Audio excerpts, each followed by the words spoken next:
आरती की व्यवस्था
आरती अति पावन पुरानी धर्म भक्ति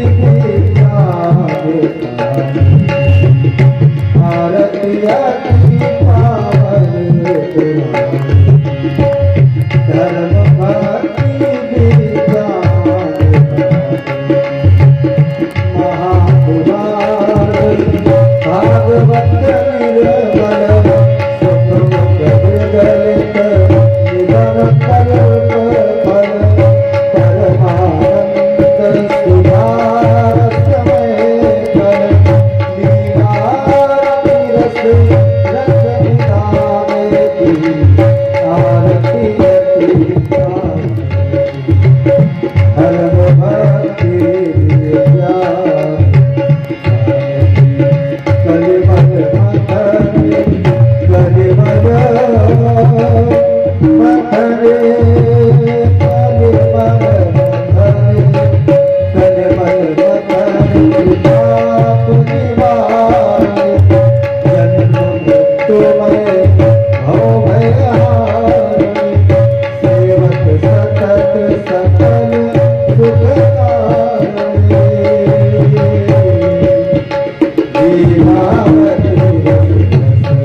आप सभी लोग अपने अपने स्थान पर विराजे और भगवान की कथा श्रवण करें।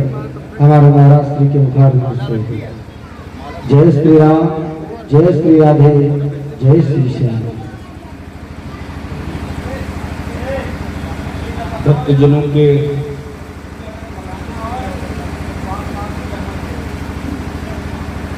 जो मन मानस का उद्गार है, उस उद्गार को यदि वही वस्तु मिल जाए तो परम शांति मिलती है।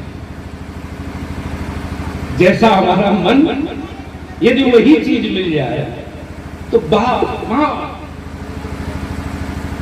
तो श्रीमद् भागवत के महात्मा की कथा कल आपको बताई 6 अध्याय कि इसका क्या महत्व है, कैसे हमारे जीवन के लिए उपयोगी है। अब कथा प्रारंभ होती है। यहां से प्रथम स्कंद की कथा प्रारंभ होती है। बहुत ध्यान देकर के आप प्रारंभ के ही श्लोक पर सब कुछ पालेंगे, बिल्कुल आप सुचित्य हो करके सुनिए।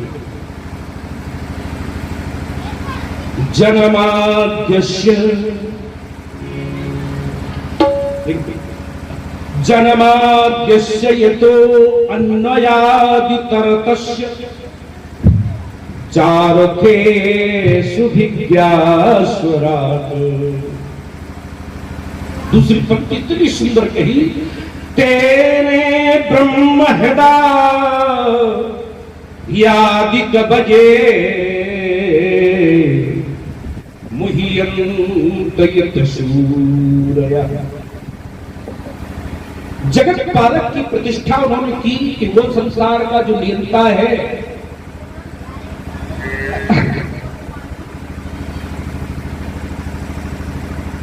वो एक ब्रह्मांड नायक नहीं, अनंत ब्रह्मांड नायक। अनंत माने जिसका कोई अंत न हो, संख्या गिनी ही नहीं जा सके। उस अनंत ब्रह्मांडों की व्यवस्था देखने के लिए वो अनंत स्वरूप धारण करता है। अनंत गुण वेद प्रकट हुए उसकी श्वास से। उन्होंने पूछा कि महाराज जी आपका गुणगान करें? करो। गुणगान लिखते लिखते वेद थक गया और अंत में उसने कह दिया, नेति नेति जहि भेद निरूपा। किसको? निजानंद। बस इस पर ध्यान दीजिए। निजानंद निरूपाधि निरूपा आत्मलाभ। बस अपने में ही आनंद, न उसका कोई सजातीय है, न उसका कोई विजातीय है।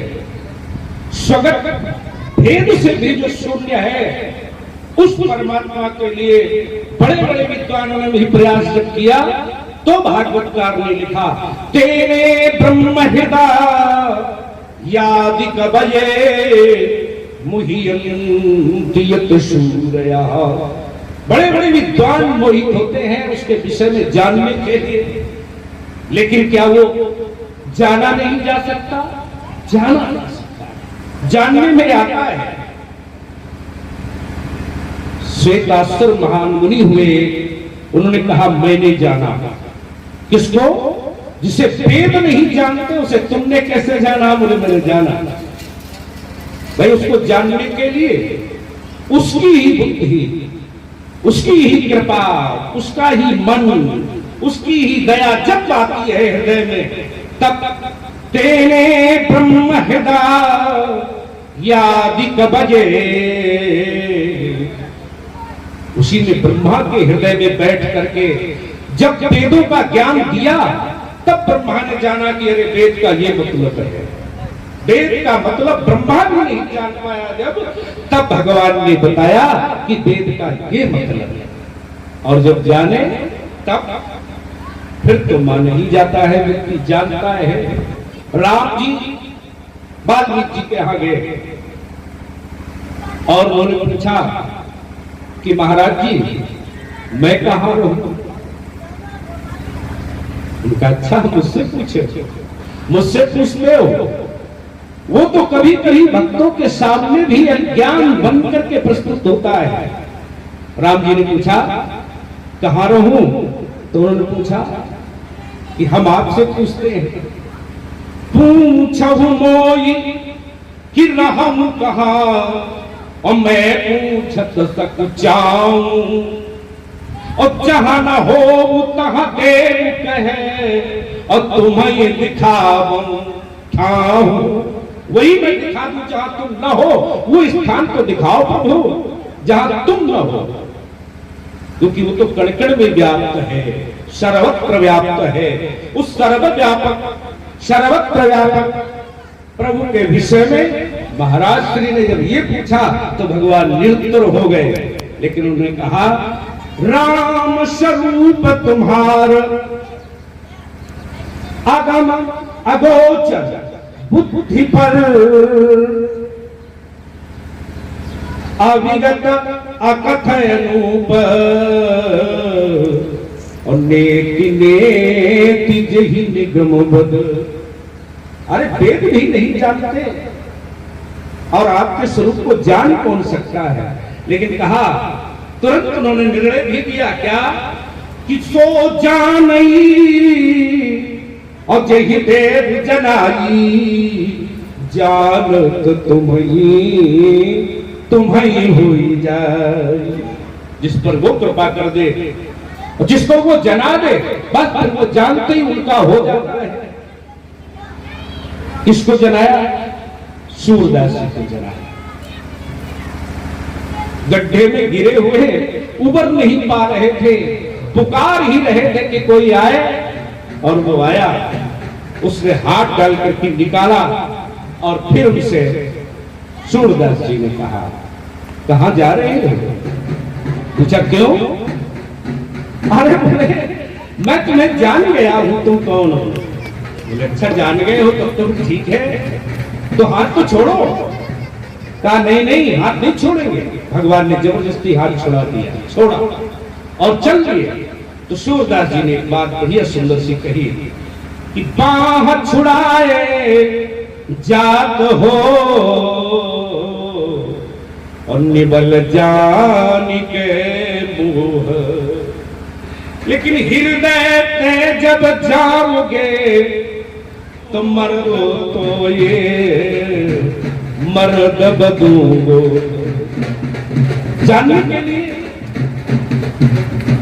हम तुम्हें जान गए, तुम मुझसे जा सकते हो, शक्तिमान हो, इसलिए चले जा रहे हो। लेकिन जब मुझे छोड़ दोगे या मुझसे छूट जाओगे तो मैं तुम्हारी सराहना करूंगा। यही बात दूसरों ने पूछी कि सूरदास जी तुमको तो वो मिला है? हाँ मिला है, तो बताओ।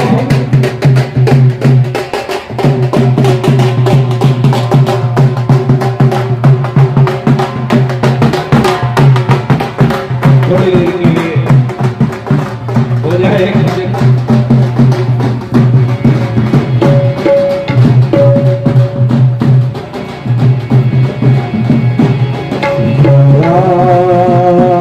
सीताराम सीताराम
तो उसके विषय का जब इतना बड़ा विस्तार सहित उन्होंने परिचय कराया, तब एक बात कही कि देखो, हम अपनी बात किसी भी रूप में रखेंगे, अगुणवादी या सगुणवादी। अंत में उन्होंने एक बात कही कि सत्यम परम धीमहि। आप उसकी धारणा करें जो आपको सत्य लगे, जिसकी जिसमें निष्ठा हो, बस उसी को। वो तो अनेक रूपों में सत्य है, अनेक रूपों में सत्य वही है। उनके विषय में उन्होंने 9 प्रकार से कहा, पूर्ण रूप से कहा। क्या कि सत्य प्रथम, सत्य परम कि सत्यम, सत्यस्य योनिम निहितम च सत्ये, सत्यस्य सत्यात्मकम सत्यनेत्रम, सत्यात्मकम त्वां शरणं प्रपन्नः। आप तो सब रूप से सत्य है। यज्ञ तत्व सर्वत्र आप ही व्याप्त है, आप ही सत्ता है। यहां से भाग्य शुरू होती है। फिर संसार में जीव की एक लालसा है कि जब तक हमारा शरीर व्यापार है, भाई शरीर चलना भी तो है, और यहां आकर के हमने अज्ञानता बस बहुत चीजें इकट्ठी भी तो कर ली है, परिवार बना लिया, बस यही भूल है। हमने आपको बताया 4 चीजें व्यक्ति के जीव के 4 चीजें भटकाव का कारण है। नंबर 1 भ्रम, दूसरा प्रमाद, तीसरा विप्रलिप्सा, चौथा कारणपातव। इन 4 कारणों से प्रत्येक जीव को धोखा हो गया।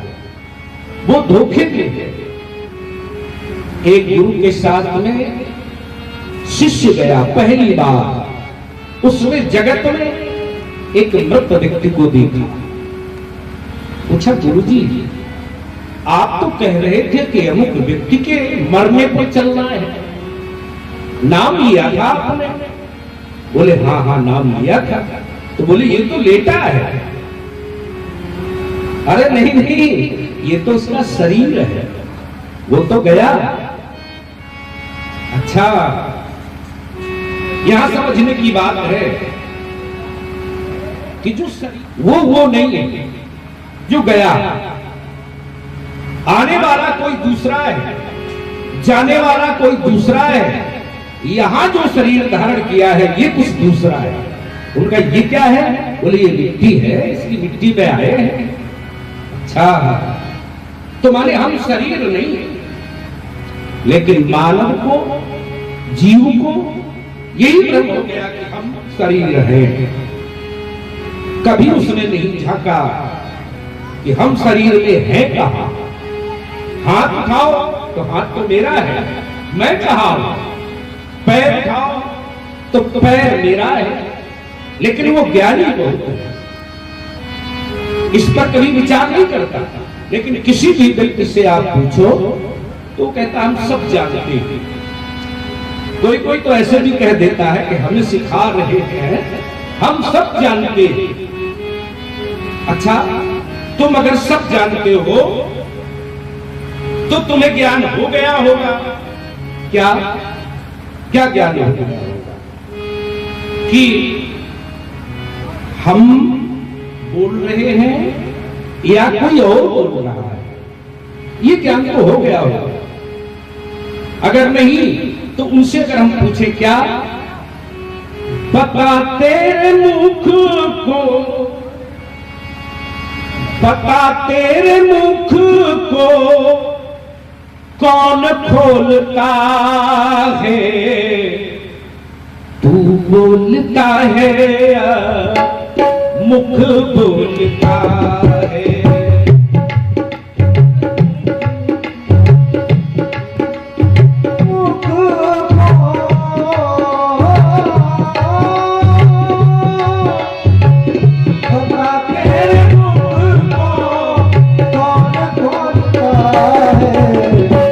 तू बोलता है या मुँह बोलता है, तू बोलता है या मुँह बोलता है।